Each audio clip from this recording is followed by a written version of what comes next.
नए दिन के साथ नई शुरुआत और मैं जितेंद्र जोशी एक बार फिर से स्क्रीन के पीछे से आपके सामने हाजिर हूं। आज जो है वो नया अनुभव आपके लिए और मेरे लिए दोनों के लिए रहेगा, क्योंकि मैं आज आपके सामने नहीं आकर अपनी नोटबुक और पेन के माध्यम से आपके सामने उपस्थित हुआ हूं। तो आप मेरा जो है नमस्कार स्वीकार कीजिए और आज हम वीडियो शुरू करते हैं। आज हम करने वाले हैं समूहित आंकड़ों की श्रृंखला में सतत श्रेणी। इससे पहले हम विविध श्रेणी के संबंधित 3 वीडियो कर चुके हैं। विविध श्रेणी से संबंधित 3 वीडियो के अंतर्गत हम जो है वो प्रत्यक्ष विधि, कल्पित माध्य विधि और पद विचरण विधि, 3 तरह की विधि हम कर चुके हैं। आज हम करने वाले हैं सतत श्रृंखला। वीडियो शुरू करने से पहले आप जो है वीडियो को अंत तक देखें, हमारे साथ बने रहें और कमेंट द्वारा बताते रहें कि आपको वीडियो कैसे लग रहे हैं। वीडियो को लाइक और शेयर करना न भूलें। और हाँ, यदि अभी तक आपने हमारा चैनल सब्सक्राइब नहीं किया है तो आप चैनल भी सब्सक्राइब कर लें और ऑल के बेल आइकन को प्रेस करना भी न भूलें। चलिए बात करते हैं सतत श्रृंखला की। इससे पहले हमने जो विविध श्रेणी की उसमें 3 प्रकार थे, उसमें एक्स और एफ 2 प्रकार रहते थे। लेकिन सतत श्रेणी में जो है वो वर्ग अंतराल रहता है जो 0 से 10, 10 से 20 के रूप में होता है। फिर इसमें मध्यम बिंदु रहता है जो हम वर्ग अंतराल के आधार पर ही हल करते हैं। ये वर्ग अंतराल जो है वो 0 से 10 था, तो हम 0 और 10 दोनों को जोड़ के 2 से भाग दे देते हैं तो हमारे पास प्राप्त होता है 5, यानी कि 0 और 10 जोड़ा 10, 10 में 2 का भाग दिया 5। फिर दूसरा वर्ग अंतराल 10 से 20 था, तो हम 10 और 20 दोनों को जोड़ते हैं तो हमें प्राप्त होते हैं 30। 30 में जब 2 का भाग दिया जाएगा तो प्राप्त होगा हमें 15, यानी कि पहला मध्य बिंदु 5 और दूसरा 15 था। दोनों में अंतर 10 का है, यानी कि जितना वर्ग अंतराल था उतना ही जो है वो अंतर रहता है मध्य बिंदुओं में।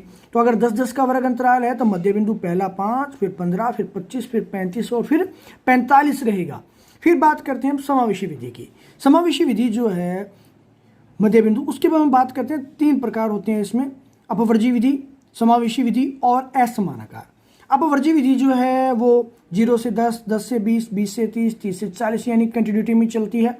यहाँ अपवर्जी विधि में जो है वो पहले वर्ग की उच्च सीमा और दूसरे वर्ग की निम्न सीमा सेम होगी, एक जैसी ही होगी, यानी 0 से 10, 10 से 20 है तो 10 देखिए दोनों में कॉमन है, पहले वर्ग की उच्च सीमा और दूसरे वर्ग की निम्न सीमा। इसी तरीके से दूसरे वर्ग की उच्च सीमा 20 और तीसरे वर्ग की निम्न सीमा 20 भी एक जैसी ही है। यानी कि कहने का मतलब यह है कि एक की उच्च सीमा और दूसरे की निम्न सीमा वही होगी, जो पहले वर्ग की उच्च सीमा है वही दूसरे वर्ग की निम्न सीमा भी रहती है। अब हम बात करते हैं समावेशी विधि की। ये जो है वो 0 से 9, 10 से 19 और 20 से 29 इस रूप में रहता है। यानी कि यहाँ जो है वो पहले वर्ग की उच्च सीमा और दूसरे वर्ग की निम्न सीमा एक जैसी नहीं रहती है, उनमें लगातार क्या रहता है, अंतर रहता है। 1 का अंतर हो सकता है, 2 का, 0.5 का, 3 का, 4 का, जितने भी हो सकता है अंतर हो सकता है। तो समावेशी विधि का हमें पता यही लगता है कि ये 0 से 9, 9 से 10 नहीं होकर 0 से 9, 10 से 19 और 20 से 29 होगी, यानी कि यहाँ पे क्या रहेगा, इनमें अंतर रहेगा समावेशी विधि में। अब हम बात करते हैं असमानाकार। असमानाकार में जो है वो वर्ग अंतराल एक जैसा नहीं होता, यानी कि 0 से 10, 10 से 20, 20 से 30 था ना, तो उस प्रकार का वर्ग अंतराल इसमें नहीं रहता है। इसमें वर्ग अंतराल अलग अलग रहता है। जैसे कि पहला वर्ग अंतराल 0 से 10 यानी कि 10 का अंतराल है, फिर 10 से 30 यानी कि 20 का वर्ग अंतराल है, फिर 30 से 40 फिर 10 का अंतराल हुआ, फिर 40 से 90 यानी कि 50 का वर्ग अंतराल हुआ और फिर 90 से 100 यानी कि 10। तो यहाँ 10, 20, 10, 50 और 10 असमान आकार है इन वर्गों का। इनमें वर्ग जो अंतराल क्या है, एक जैसा नहीं है। तो तीसरी विधि इस प्रकार की रहती है। तीनों विधियों में से कोई भी विधि रहे, सतत श्रृंखला से माध्य ज्ञात करने का प्रकार फॉर्मूला बदलता नहीं है, फॉर्मूला एक ही रहता है। अब बात करते हैं कि जो समावेशी विधि होती है इसे बदलना पड़ता है अपवर्जी विधि में, तभी जो है हम समांतर माध्य हल कर पाते हैं। तो देखिए यहाँ पे था 0 से 9 और 10 से 19, यानी कि इनका अंतर कितना था, 1 का। तो मैं इसे दोबारा लिख लेता हूँ। यहाँ 0 से 9, 10 से 19, 20 से 29 और 30 से 39। अब यहाँ जो है इनका अंतराल 0 से 9, उसके 9 से 10 यानी कि पहले वर्ग की उच्च सीमा और दूसरे वर्ग की निम्न सीमा के मध्य का अंतर कितना है, 1। तो 1 को मैं क्या करता हूँ, 2 से डिवाइड करता हूँ तो आंसर कितना आता है, 0.5।